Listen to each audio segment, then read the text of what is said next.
Yang kedua, aku akan selalu memberikan maghfirah. Aku selalu memberikan ampunan. Orang kalau sudah diberikan ampunan oleh Allah Subhanahu wa Ta'ala, Imran ayat 135, 136, pasti hidupnya tentram. Kata Allah Subhanahu wa Ta'ala, walladzina idza fa'alu fahishatan aw dzalamu anfusahum dzakarullah fastaghfaru li dzunubihim wa may yaghfiru dzunuba illa Allah wa lam yusirru 'ala ma fa'alu wa hum ya'lamun ulaika jazaohum maghfiratun min rabbihim wa jannatun tajri min tahtihal anhar khalidina fiha. Orang-orang kalau dia sudah minta ampun, dia tidak mengulangi lagi kesalahannya, niscaya aku ampuni dia dan aku masukkan ke dalam surgaku, pasti hidupnya tentram. Maka kalau ada di antara umat Islam hidupnya tidak tentram, itu berarti banyak melakukan kesalahan, melakukan kezaliman. Orang kalau berbuat salah, berbuat zalim, membohongi istrinya, membohongi suaminya, membohongi anaknya, nggak akan tentram. Jadi kalau mau tentram, jangan berbuat zalim kepada diri sendiri, jangan zalim kepada orang lain. Insya Allah tenang, hidupnya tentram.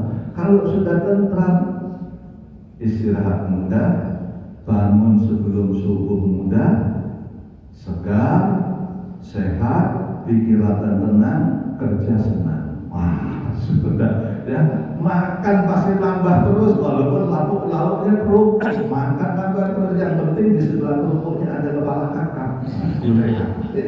Udah nambah. Kalau nggak percaya boleh dibuktikan. Nah, kita bareng kita buktikan. Makan nasi putih pakai kerupuk. Yang penting ada gulai kakak di Medan Baru. Di Krekosan. Ya, boleh kita buktikan.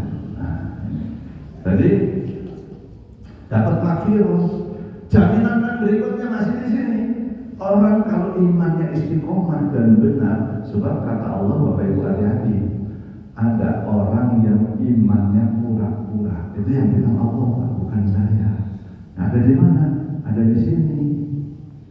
Surat 61 ayat 2 dan 3. Oh, mohon maaf salah kutip sebentar, jangan lihat. Surat 29 ayat 2 dan 3. Ada yang kadidin pura-pura beriman. Kalau kumpul orang beriman seperti beriman, begitu kembali ke lingkungan yang aslinya, wah berantakan lagi hidupnya. Ada yang begitu, Pak. Iman orang itu ada yang benar, ada yang dusta. Itu yang bilang Allah. Lihat sendiri di sini kalau nggak percaya. Maka dia tidak akan dapat janji Allah yang ketiga. Apa janji Allah? Rizqun karim, diberikan kemudahan rezeki yang halal. Jadi kalau orang Islam dan taat kepada Allah, kata Allah pasti rezekimu gampang. Ini kok ada orang Islam rezekinya susah? Yang bilang bukan Ustaz, Allah Subhanahu wa Ta'ala. Kita lihat lagi nih. Innal ladzina qalu rabbuna Allah. Siapapun yang beriman tidak ada Tuhan lain kecuali Allah. Sumastaqamu, kemudian dia istiqomah di dalam imannya. Sumastaqamu. Tatanazzalu alaihimul malaika alla takhafu wa la tahzanu wa absiru bil jannati allati kuntum tu'adun. Kepada orang-orang yang istiqomah memelihara iman, maka malaikat akan diutus oleh Allah Subhanahu wa Ta'ala untuk selalu membisikkan ketentraman di dalam hatinya. Kenapa demikian? Fil hayati dunia wa fil akhirah. Allah sampai bilang begini, untuk orang yang istiqomah dalam imannya, saya akan memberikan perlindungan kepada orang yang istiqomah dalam imannya dalam kehidupan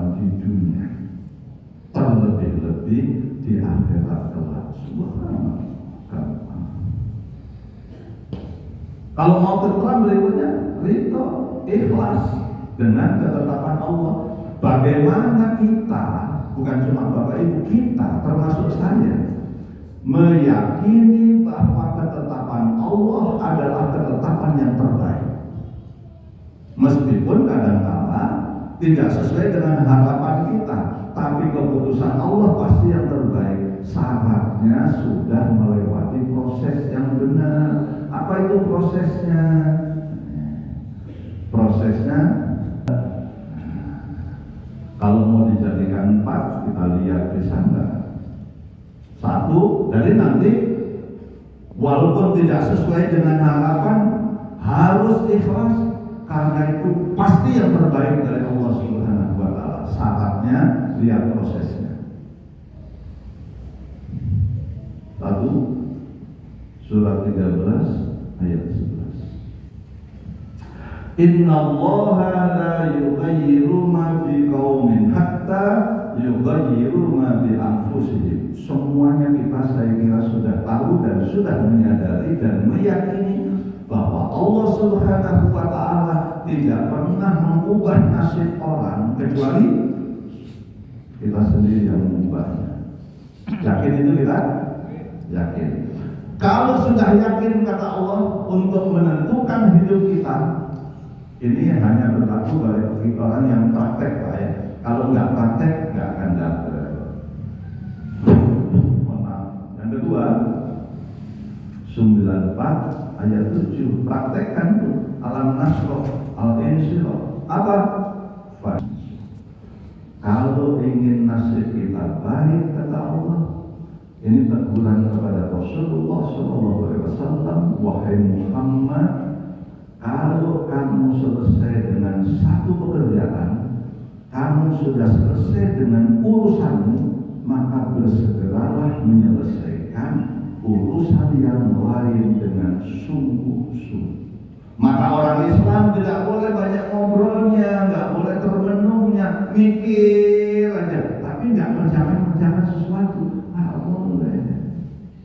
Orang Islam jangan banyak bengongnya. Yang bikin bengong, teman ngobrolnya sama-sama bengong. Harusnya datang kepada orang yang berilmu, minta nasihat gimana caranya. Nah itu pun belum tentu semua orang percaya. Maka belajarlah menanamkan kepercayaan kepada orang lain, supaya kalau kita ngomong orang lain percaya. Jadi masalah kaidah orang. Ini proses berikutnya apa?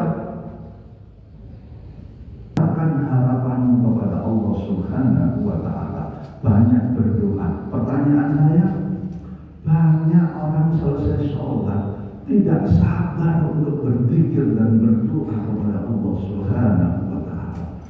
Kadang-kadang cuma rebutan mau makan di kantin, kadang-kadang gak ada waktu secara khusyuk istighfar. Astagfirullah, khusyuk lalu memohon kepada Allah. Sudahkah kita berdoa seperti itu? Dan doa yang paling top itu adalah di malam hari sebelum subuh. Itu doa yang paling top. Ini udah kita lalui belum? Kalau sudah sadar nasib di tangan sendiri, kerja keras sudah, kerja kerasnya tidak boleh hanya dengan fisik, harus dengan ilmu, punya pendidikan, doanya kenceng. Yang keempat, wa ala rabbihim yatawakkalun. Kamu tawakal, menanti rezeki kita jangan dipikirin, karena tugas kita sudah selesai, sudah kerja keras, sudah berdoa, tawakal. Kita mintanya A, sama Allah dikasih B. Pasti ini yang terbaik menurut Allah Subhanahu wa Ta'ala. Meskipun kadang-kala tidak sesuai dengan harapan kita. Kalau kita nggak mempunyai watardo biqadai, nggak pernah ridho dengan ketetapan Allah, nggak bahagia. Terakhir karena sudah lewat, mohon maaf, merasa cukup, punya qalbun qanu', punya hati yang qanaah. Kalau Kalau diberikan oleh Allah berapa selalu bersyukur, diberikan berapa bersyukur. Nggak ada kata-kata kalau orang Jawa ngeresu loh ya. Dikasih segini, ya ternyata cuma segini. Jadi tidak mempunyai sifat sifat syukur. Nah, sifat syukur barangkali ada tamu yang baru pertama kali mengikuti saya, tidak saya bahas tapi saya sampaikan ayat-ayatnya. 4 fadilah yang akan diberikan kepada hamba Allah yang selalu bersyukur. Silakan nanti dilihat ayat-ayatnya ya, surat 16 121 sampai 122, surat Ibrahim ayat 7. Demikian Bapak Ibu yang dapat saya sampaikan. Semoga menambah ketentraman kita semua. Billahi taufiq wal hidayah. Assalamualaikum warahmatullahi wabarakatuh.